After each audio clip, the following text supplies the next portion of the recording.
लोकतंत्र, डेमोक्रेसी, ये एक ऐसा शब्द है जो हम सब ने अपनी जिंदगी में कई बार सुना है। पर इसका असली मतलब क्या है? ये सिस्टम काम कैसे करता है? चलिए आज इसी को थोड़ा आसान भाषा में समझते हैं। तो सबसे पहला और सबसे बड़ा सवाल यही मन में आता है कि लोकतंत्र आखिर है क्या?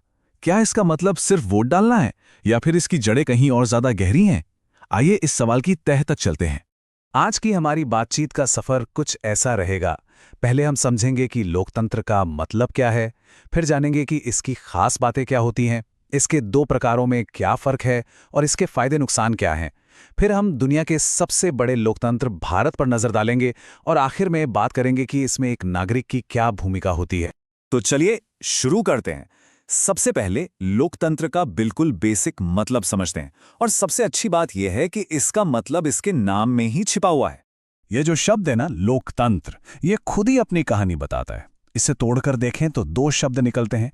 लोक जिसका मतलब है हम और आप यानी जनता, और तंत्र जिसका मतलब है शासन या सिस्टम। तो सीधा सा मतलब हुआ जनता का शासन, एक ऐसा सिस्टम जहां असली पावर लोगों के हाथ में है। और इसी आइडिया को अमेरिका के पूर्व राष्ट्रपति अब्राहम लिंकन ने कुछ ऐसे शब्दों में पिरोया जो आज भी अमर हैं। उन्होंने कहा था, लोकतंत्र जनता का, जनता के द्वारा और जनता के लिए शासन है। मतलब सरकार लोगों की ही होगी, उसे चलाएंगे भी लोग ही और वो काम भी लोगों के लिए ही करेगी। ठीक है, तो मतलब तो हमें समझ आ गया। पर अब सवाल ये उठता है कि किसी भी सरकार को हम लोकतांत्रिक कहेंगे कब? मतलब ऐसी कौन सी खास बातें हैं जो किसी सिस्टम को डेमोक्रेसी बनाती हैं? इसके ना 5 सबसे जरूरी पिलर्स हैं। पहला है जनता की भागीदारी, यानी हर नागरिक को वोट देने का हक। दूसरा रेगुलर इलेक्शन, ताकि सरकारें बदली जा सकें। तीसरा है समानता, मतलब कानून के सामने सब बराबर। चौथा अधिकार और स्वतंत्रता, जैसे अपनी बात कहने की आज़ादी। और पांचवा सबसे जरूरी, कानून का शासन, मतलब ये कि कानून ही सबसे बड़ा है, कोई भी इंसान या सरकार उससे ऊपर नहीं।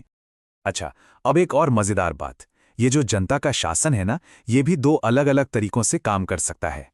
एक को कहते हैं प्रत्यक्ष लोकतंत्र और दूसरे को अप्रत्यक्ष लोकतंत्र। प्रत्यक्ष यानी डायरेक्ट डेमोक्रेसी में लोग हर बड़े फैसले में सीधे वोट करते हैं, जैसा स्विट्जरलैंड के कुछ हिस्सों में आज भी होता है। लेकिन जहां आबादी बहुत ज्यादा हो, वहां ऐसा करना मुश्किल है। तो वहां होता है अप्रत्यक्ष लोकतंत्र। मतलब हम अपने नेता या प्रतिनिधि चुनते हैं और फिर वो हमारी तरफ से फैसले लेते हैं। भारत इसी का सबसे बड़ा उदाहरण है। अब देखिए, दुनिया में कोई भी सिस्टम एकदम परफेक्ट तो होता नहीं, है ना? तो लोकतंत्र के भी अपने कुछ फायदे हैं और कुछ नुकसान भी। चलिए दोनों पर एक नजर डालते हैं। फायदों की बात करें तो इसमें जनता की भागीदारी होती है, सरकार जवाबदेह बनती है और लोगों के अधिकार सुरक्षित रहते हैं। लेकिन सिक्के का दूसरा पहलू भी है। क्योंकि इतने सारे लोगों की राय लेनी पड़ती है, तो फैसले लेने में अक्सर देर हो जाती है। कभी-कभी गलत लोग भी चुनकर आ जाते हैं और भ्रष्टाचार का खतरा तो हमेशा बना ही रहता है। चलिए अब थ्योरी से हटकर दुनिया के सबसे बड़े और सबसे वाइब्रेंट लोकतंत्र यानी भारत का उदाहरण देखते हैं।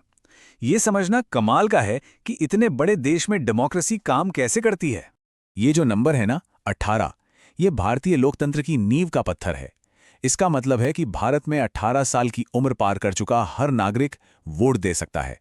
चाहे उसका धर्म, जाति, लिंग या आर्थिक स्थिति कुछ भी हो, सबको एक बराबर अधिकार।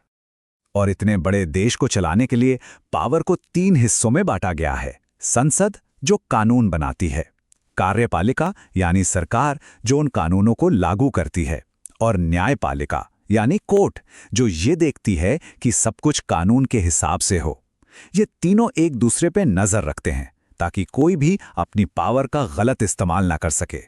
तो हमने लोकतंत्र का मतलब समझा, उसकी खासियतें जानी और भारत का उदाहरण भी देख लिया।